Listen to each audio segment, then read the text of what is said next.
بسم اللہ الرحمن الرحیم۔ السلام علیکم دوستو، یوسف بن تاشفین سلسلے کا 13واں حصہ شروع کرتے ہیں۔ یوسف بن تاشفین نے سیر بن ابو بکر کی طرف متوجہ ہوا۔ سیر، تم زخمی ہو اس لیے آرام کرو۔ نہیں، میرا زخم بہت معمولی تھا، اب تو میں محسوس بھی نہیں کرتا۔ اور تم؟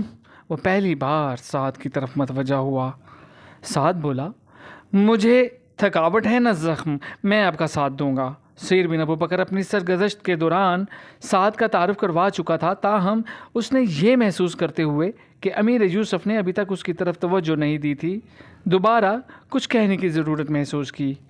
یہ غرناطہ سے ہمارے جہاد میں شریک ہونے کی تمنا لے کر آئے ہیں، امیر یوسف نے کہا۔ نوجوان، تم نے جس میدان میں پاؤں رکھا ہے وہ بہت وسیع ہے، تمہیں اپنی قوت بازو کی آزمائش کے لیے انگنت موقع ملیں گے، لیکن اس وقت تمہیں آرام کی ضرورت ہے، تمہارا چہرہ بتا رہا ہے تم بہت زیادہ تھکے ہوئے ہو۔ سعد نے جواب دیا، آپ کے حکم کی تعمیل میرا فرض ہے، لیکن میری سب سے بڑی خواہش یہی ہے کہ میں آپ کے ساتھ چلوں۔ کاش میرا چہرہ میرے احساسات کی ترجمانی کر سکتا۔ امیر یوسف نے اپنے ایک سالار کو آواز دے کر کہا، اس نوجوان کو بہترین گھوڑا دیا جائے۔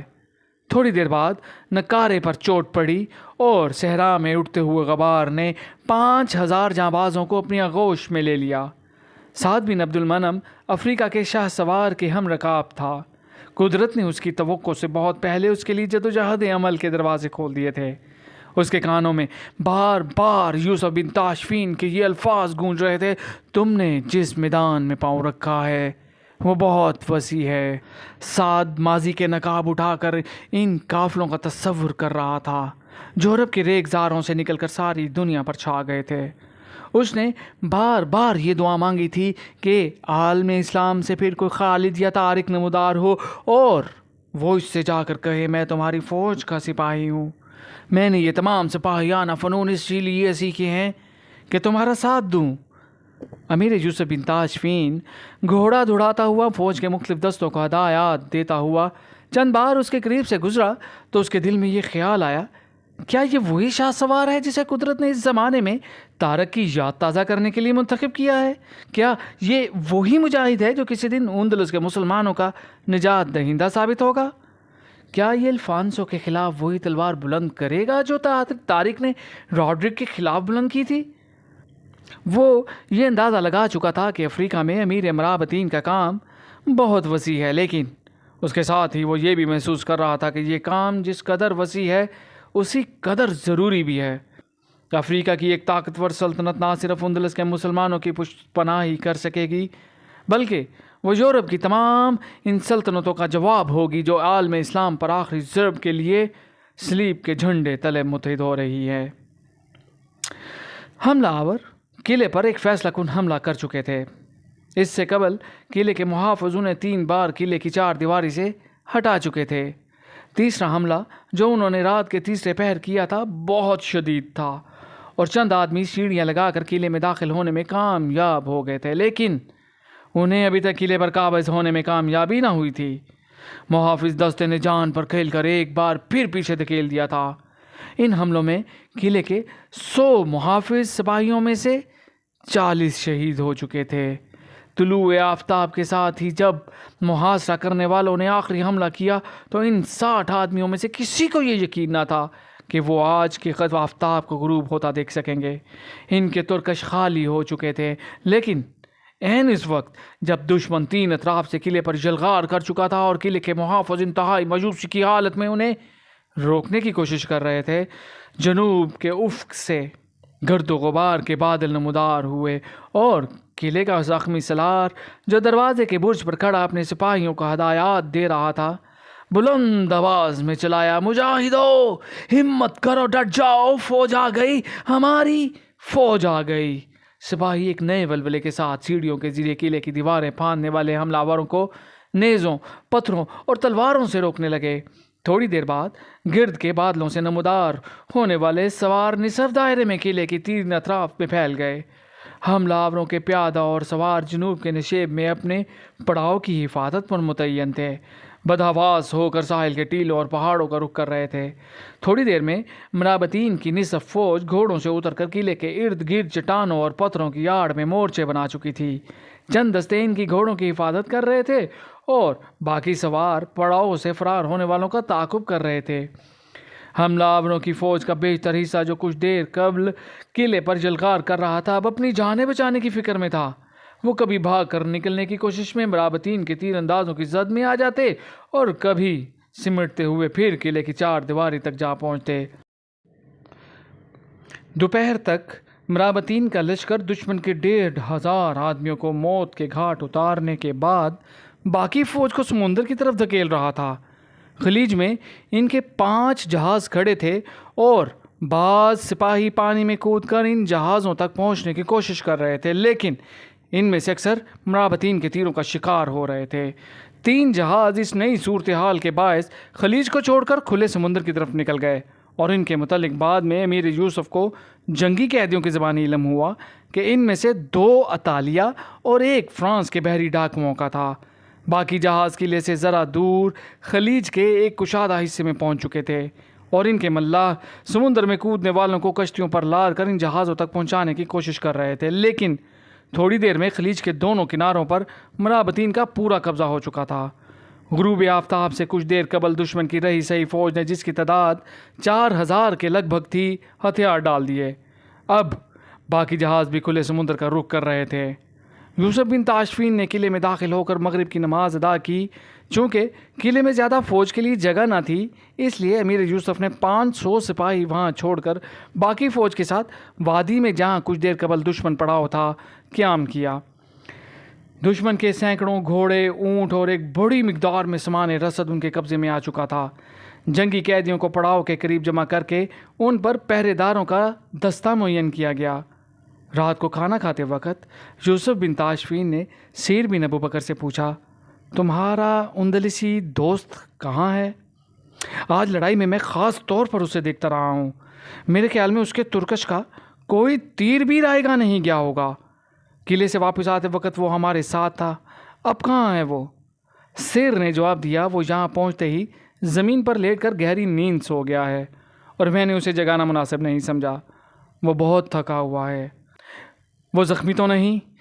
میں نے یہ نہیں دیکھا، اس نے مجھے بتایا بھی نہیں۔ ایک سلار نے کہا، میں نے اس کی آستین پر خون کے دھبے دیکھے تھے، لیکن میرے استفسار پر اس نے مسکرا کر کہا، یہ معمولی سی خراش ہے۔ امیر یوسف نے کہا، سیر تمہیں اس کا خیال کرنا چاہیے تھا، ہمیں ایسے نوجوانوں کی بہت ضرورت ہے۔ کھانا ختم کرنے کے بعد سیر نے پانی کے چند گھونٹ پیے اور اٹھتے ہوئے کہا، میں اسے دیکھا ہوں۔ امیر یوسف نے کہا، ٹھہرو، میں بھی تمہارے ساتھ چلوں گا۔ سعد گہری نیند سے بیدار ہوا اور مشعل کی روشنی میں اسے اپنے ارد گرد چند آدمی دکھائی دیے۔ ایک آدمی جھک کر اس کے قمیض کی آستین اوپر کرنے کی کوشش کر رہا تھا۔ یہ مرابطین کا امیر تھا۔ سعد گھبراہٹ کی حالت میں اٹھ کر بیٹھ گیا۔ یوسف بن تاشفین نے کہا، اوہو، تم لیٹے رہو، میں تمہارا زخم دیکھنا چاہتا تھا۔ سعد نے قدرے خسیانہ ہو کر کہا، یہ معمولی خراش ہے۔ یوسف نے زخم کو دیکھ کر کہا، پھر بھی زخم کو کھلا نہیں چھوڑنا چاہیے، لاؤ میں پٹی باندھ دوں۔ سعد کے بازو پر پٹی باندھنے کے بعد امیر یوسف نے اٹھتے ہوئے کہا، سیر تم انہیں اپنے ساتھ لے جا کر کھانا کھلاؤ، میں دوسرے زخمیوں کو دیکھ آؤں۔ اگلی شام مغرب کے بحری اڈوں سے مرابطین کے 10 جہاز پہنچ گئے، اور نائب امیر البحر نے یہ خوشخبری سنائی کہ ہم چند میل دور دشمن کے 3 جہازوں کو تباہ کر چکے ہیں، اور ایک جہاز کے یونانی کپتان کو ہم نے گرفتار بھی کر لیا ہے۔ چوتھے روز صبح کی نماز کے بعد امیر یوسف نے سعد بن عبد المنم کو اپنے خیمے میں بلایا اور کہا، نوجوان، مجھے تمہارے ساتھ باتیں کرنے کا موقع نہیں ملا۔ میرا فرض تھا کہ میں تمہاری آمد کی وجہ دریافت کرتا۔ اگر کسی معاملے میں تمہاری اعانت کر سکوں تو مجھے خوشی ہوگی۔ سعد بن عبد المنم نے قدر توقف کے بعد جواب دیا، میں اس سے زیادہ اور کچھ نہیں چاہتا کہ توحید کے علم برداروں کی فوج کا ایک سپاہی بنوں، اور میرا خون اور پسینہ عالم اسلام کے اس دفاعی حصار کی تعمیر میں صرف ہو جس کی بنیاد آپ نے رکھی ہے۔ اندلس کے مسلمان آج زندگی اور موت کی کشمکش میں مبتلا ہیں، اور میں یہ معلوم کرنے کے لیے آیا تھا کہ آنے والے پورا شعوب دور پہ افریقہ میں ہمارے بھائی ہماری کیا مدد کر سکیں گے۔ یہاں پہنچ کر مجھے معلوم ہوا کہ اندلس کے دفاع کی جنگ اس وقت افریقہ کے میدانوں میں لڑی جا رہی ہے، اور وہ مجاہد جو افریقہ کے آخری کونے تک اسلام کا بول بالا دیکھنا چاہتے ہیں، اس عظیم مہم سے فارغ ہونے کے بعد اندلس کے مسلمانوں کی مظلومیت اور بے بسی سے اپنی آنکھیں بند نہیں کریں گے۔ میں اس مہم میں آپ کے ساتھ شریک ہونا اپنے لیے باعث سعادت سمجھتا ہوں۔ یوسف بن تاشفین نے کہا، لیکن اگر میں اندلس کے مسلمانوں کے اندرونی معاملات میں مداخلت کرنا گوارا نہ کروں تو؟ مجھے یقین ہے کہ جب الفانسو کی تلوار ان کی شاہ رگ تک پہنچے گی تو آپ مداخلت کرنے پر مجبور ہو جائیں گے۔ اندلس کے مسلمان خود آپ سے مداخلت کی التجا کریں گے۔ میں یہ نہیں کہتا کہ آپ افریقہ میں اپنا کام ادھورا چھوڑ کر اندلس کی طرف متوجہ ہو جائیں، لیکن جب افریقہ میں آپ کا کام ختم ہو جائے گا تو میں آپ کو یقین دلا سکوں گا کہ آپ کی دوسری منزل اندلس ہے، اور اس وقت تک میں ایک سپاہی کی حیثیت میں آپ کا ساتھ دینا چاہتا ہوں۔ یوسف بن تاشفین نے کہا، تم نے میرے ساتھ بہت بلند توقعات وابستہ کی ہیں، اور میں یہ نہیں کہہ سکتا کہ میں انہیں کہاں تک پورا کر سکوں گا، لیکن میں تمہیں یہ اطمینان دلا سکتا ہوں کہ جب تک الجزائر سے لے کر دریائے سینیگال تک افریقہ کے لوگ ایک جھنڈے تلے نہیں آ جاتے، میں چین سے نہیں بیٹھوں گا۔ میں یہ نہیں چاہتا کہ طوائف الملوکی کے باعث اہل افریقہ بھی کسی دن انہی مصائب کا سامنا کریں جو آج اندلس کے مسلمانوں کو پیش آ رہی ہیں۔ اس کام کے لیے مجھے ایسے سپاہیوں کی ضرورت ہے جو پیٹ پر پتھر باندھ کر لڑ سکتے ہوں، اور سپاہیوں سے زیادہ ایسے اولو العزم مبلغین کی ضرورت ہے جو اسلام کی تبلیغ کے لیے اپنی زندگیاں وقف کر سکتے ہوں۔ مجھے آپ جہاد اور تبلیغ دونوں کے لیے تیار پائیں گے۔ سعد بن عبد المنم نے جواب دیا، میں تمہارا خیر مقدم کرتا ہوں، لیکن یاد رکھو سردست، میں اندلس کے متعلق تمہارے ساتھ کوئی وعدہ نہیں کر سکتا۔ میں یہ دعا ضرور کرتا رہوں گا کہ جب کوئی موضوع وقت آئے تو خدا مجھے اندلس کے متعلق صحیح فیصلہ کرنے کی توفیق دے۔ سعد نے کہا، میں آپ سے کسی طرح کا مطالبہ نہیں کرتا، اور آپ کو یقین دلاتا ہوں جب تک میں افریقہ میں ہوں اسلام کی فلاح و ترقی کے لیے آپ کے ساتھ میرا تعاون غیر مشروط ہوگا۔ امیر یوسف نے کہا، اب میں تم سے ایک سوال پوچھنا چاہتا ہوں، اور میں یہ توقع رکھتا ہوں کہ تم صاف گوئی سے کام لوگے۔ میں یہ پوچھنا چاہتا ہوں کہ تم یہاں اپنے ارادے سے آئے ہو یا کسی کے کہنے پر؟ سعد نے جواب دیا، میں یہاں آنے کے لیے غرناطہ کے ایک فقیہ قاضی ابو جعفر کا مرہون احسان ہوں، لیکن اگر آپ کو یہ شک گزرا ہے کہ میں ملوک الطوائف میں سے کسی ایک کی ایما پر یہاں آیا ہوں تو مجھے اپنی ساری سرگزشت بیان کرنے کی اجازت دیجیے۔ یوسف بن تاشفین نے اپنے چہرے پر شفقت امیز مسکراہٹ لاتے ہوئے کہا، تمہاری سرگزشت تمہاری پیشانی پر لکھی ہوئی ہے، تمہاری رگوں میں ایک بہادر باپ کا خون ہے، تمہیں کسی نیک ماں نے دودھ پلایا ہے، تمہاری تربیت کسی قابل احترام استاد نے کی ہے۔ بہرحال مجھے ان واقعات کے ساتھ دلچسپی ہوگی جس کے باعث تمہاری عمر کا ایک نوجوان غرناطہ کا پررونق شہر چھوڑ کر اس ویرانے میں آ گیا ہے۔ سعد نے مختصراً کرتبہ کے انقلاب کے وہ واقعات بیان کر دیے جنہوں نے اسے ہوش سنبھالتے ہی اندلس کے اجتماعی مسائل کے متعلق سوچنے کا عادی بنا دیا تھا۔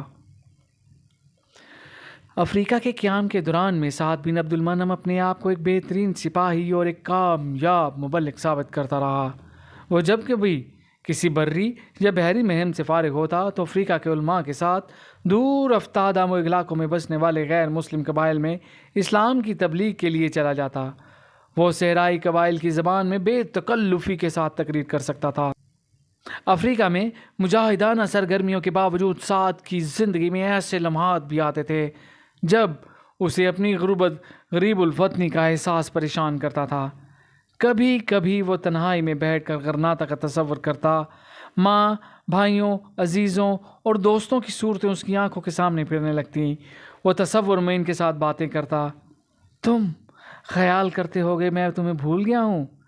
نہیں، میں تمہیں نہیں بھولا، میں تمہیں دیکھنے کے لیے بےتاب ہوں، میں بہت جلد تمہارے پاس آؤں گا۔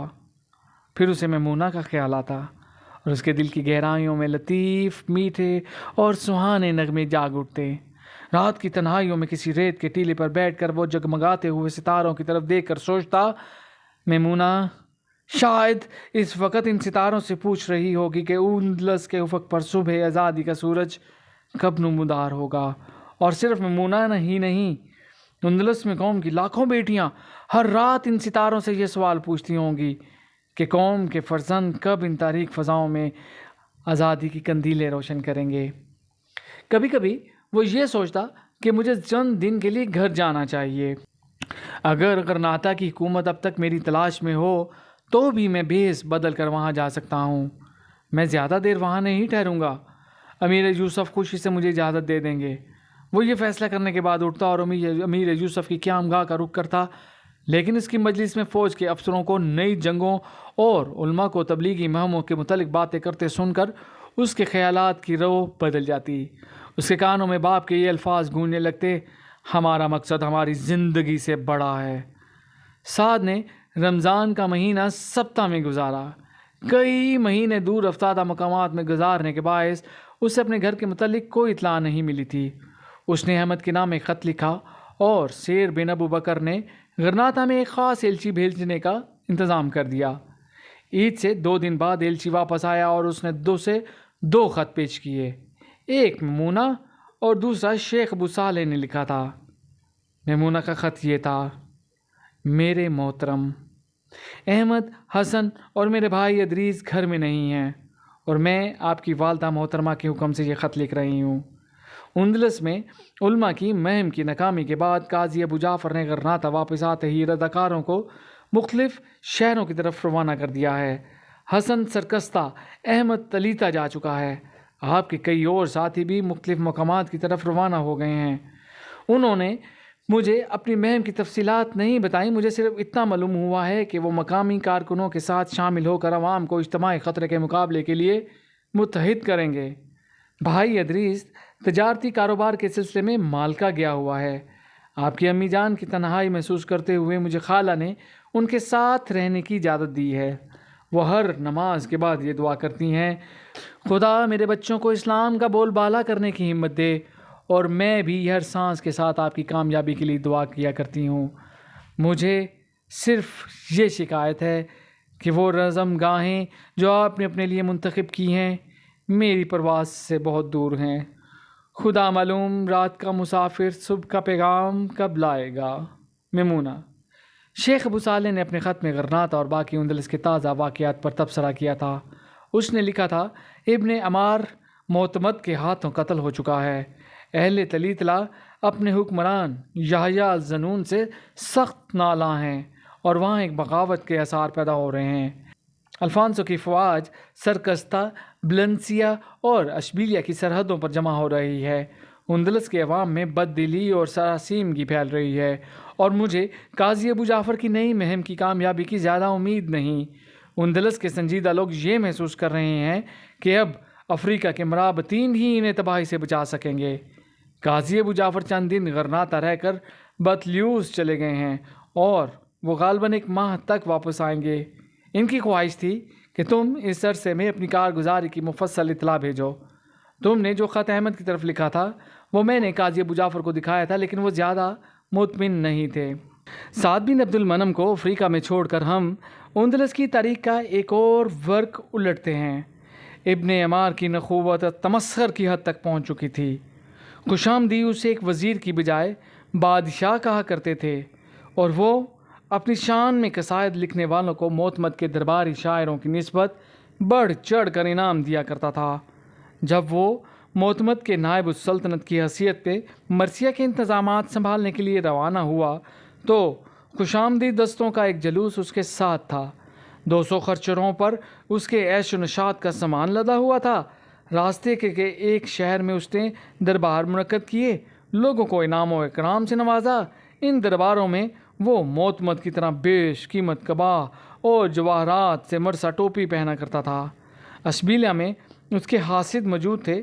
معتمد کے دربار میں ایک اور نامور شاعر ابن زیدون اسے اپنی ترقی کے راستے میں سب سے بڑی رکاوٹ سمجھتا تھا۔ اس نے ابن عمار کی غیر حاضری سے فائدہ اٹھایا اور ان تمام امراء کو اپنے ساتھ ملا لیا جو ابن عمار کے اقتدار سے جلتے تھے۔ معتمد جیسے جذباتی انسان کو ابن عمار سے بدظن کرنے میں انہیں کوئی مشکل پیش نہ آئی۔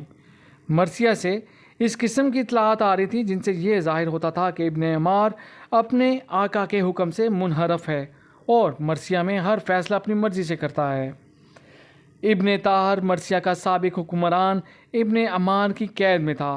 ابن عمار نے اسے اپنا مطیع کرنے کے لیے اسے ایک پرتکلف خلط بھیجی، لیکن ابن طاہر نے ابن عمار کی خلط کو ٹھکرا کر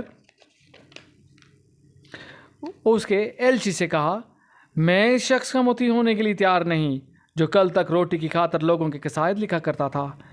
ابن عمار جیسے خود پسند کے لیے یہ توہین امیز الفاظ ناقابل برداشت تھے، چنانچہ اس نے یہ عہد کیا کہ وہ ابن عمار کو اس وقت تک قید میں رکھے گا جب تک وہ اس کے پاؤں پر گرنے کے لیے آمادہ نہیں ہو جاتا۔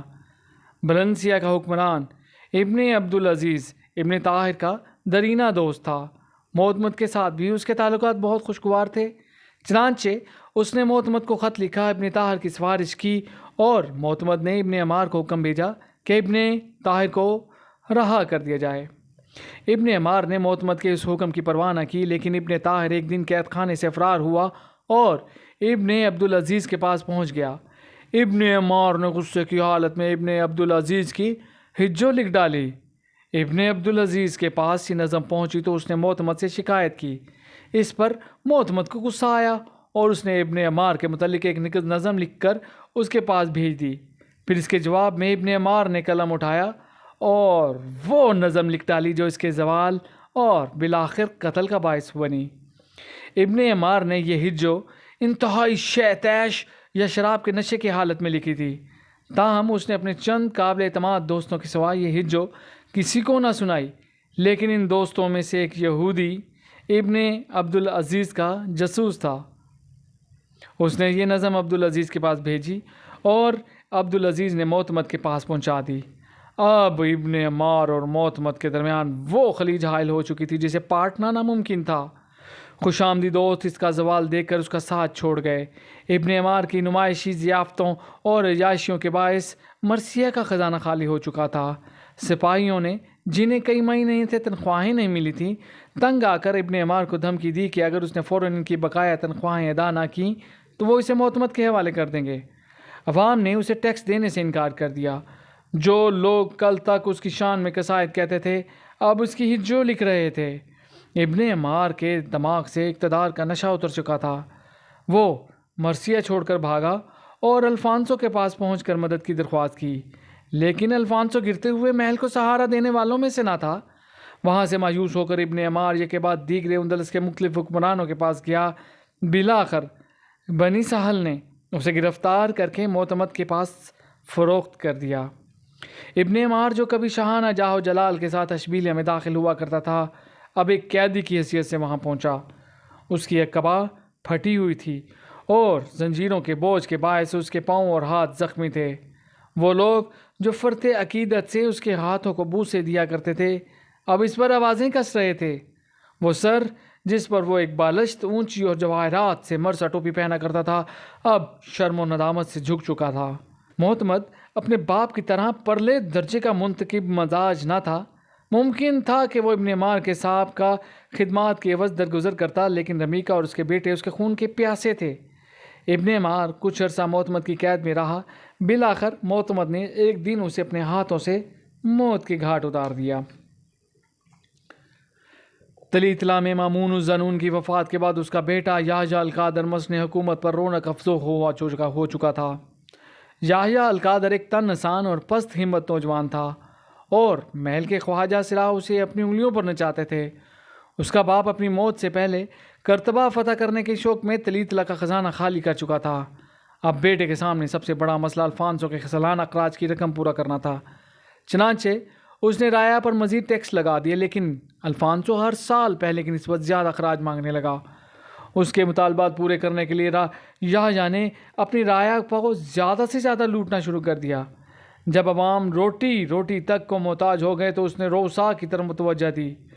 روسا نے روپیہ دینے سے انکار کیا تو یحییٰ نے انہیں دھمکی دی کہ اگر تم نے فوراً روپیہ فراہم نہ کیا تو میں تمہاری اولاد کو الفانسو کے حوالے کر دوں گا۔ طلیطلہ کے عوام کا پیمانہ صبر سے لبریز ہو چکا تھا۔ وہ بغاوت پر آمادہ ہو گئے۔ شاہجہاں کی فوج اور پولیس نے ایک عام بغاوت کے آثار دیکھ کر سرکردہ لوگوں کی گرفتاریاں شروع کر دیں۔ چند ہفتوں میں تلیتلا کا قید خانہ بھر گیا، لیکن لوگوں کے جوش و خروش میں کوئی فرق نہ آیا۔ شاہجہاں نے نئے قیدیوں کی بڑھتی ہوئی تعداد کے پیش نظر پرانے قیدیوں کو اپنی سرحد کے قلعے میں منتقل کر دیا۔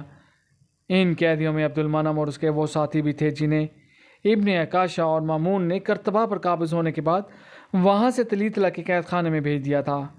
تلیتلا میں ان لوگوں کو قید خانے کی زمین دوز کھوٹریوں میں رکھا گیا تھا، جہاں سے کسی کی فریاد باہر نہیں پہنچ سکتی تھی اور قیدی رہائی سے زیادہ موت کا انتظار کرتے تھے۔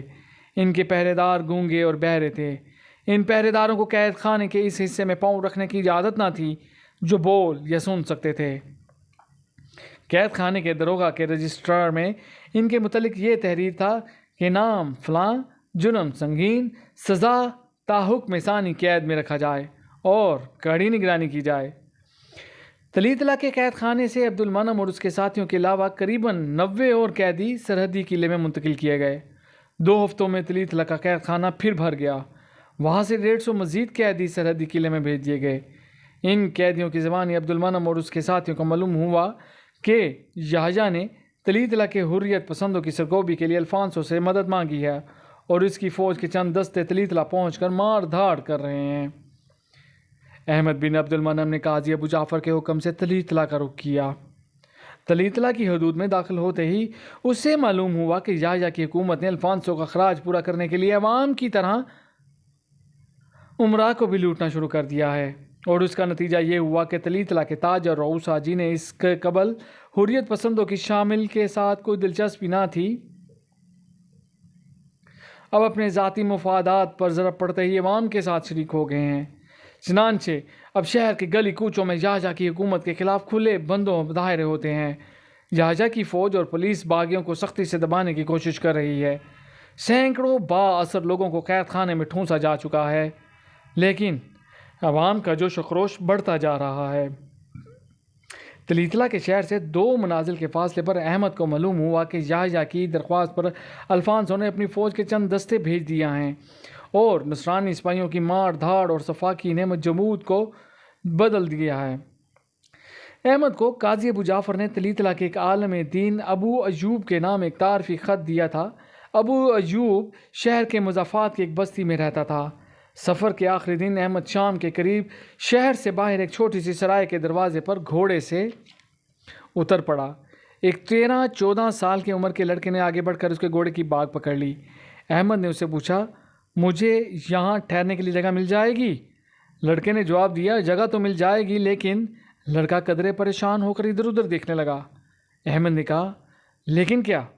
کچھ نہیں، اگر آپ حکومت کے ملازم ہیں تو یہاں کیوں ٹھہرنا چاہتے ہیں؟ میں ایک مسافر ہوں، شہر میں آپ کا کوئی واقف نہیں؟ شاید تلاش کرنے سے کوئی واقف نکل آئے، لیکن اب شام ہو رہی ہے۔ سرائے کا مالک کہاں ہے؟ میں اس کا لڑکا ہوں۔ بہت اچھا، تم میرے گھوڑے کو چارہ اور پانی دو، میں ابھی نماز پڑھ کر آتا ہوں۔ لڑکے نے احمد کے گھوڑے کی گردن پر ہاتھ پھیرتے ہوئے کہا، آپ کا گھوڑا بہت خوبصورت ہے۔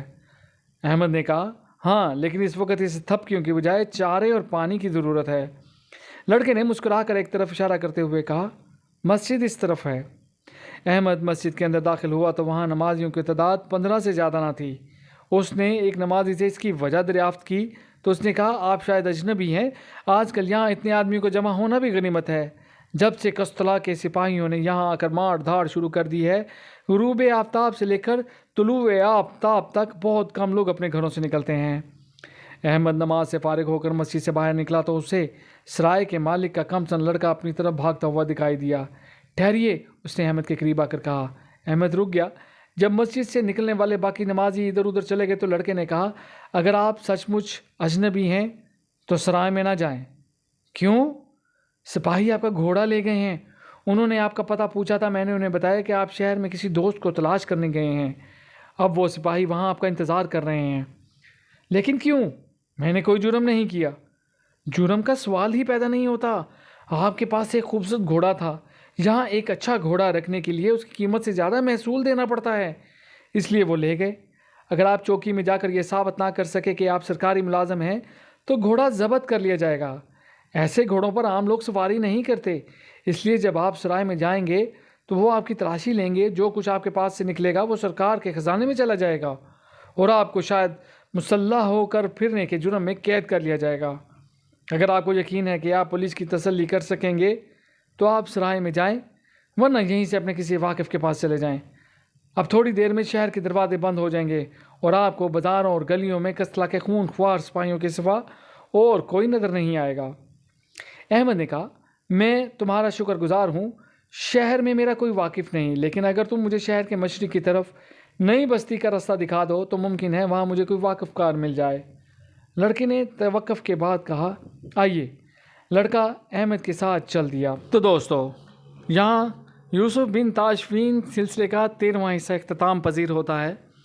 بہت جلد اگلا حصہ آن لائن کر دیا جائے گا۔ اگر آپ کو یہ سلسلہ پسند آ رہا ہے تو برائے مہربانی میرے چینل کو سبسکرائب ضرور کیجیے گا اور اس کہانی کو لائک اور شیئر ضرور کیجیے گا۔ اپنا بہت خیال رکھیے گا۔ اللہ حافظ۔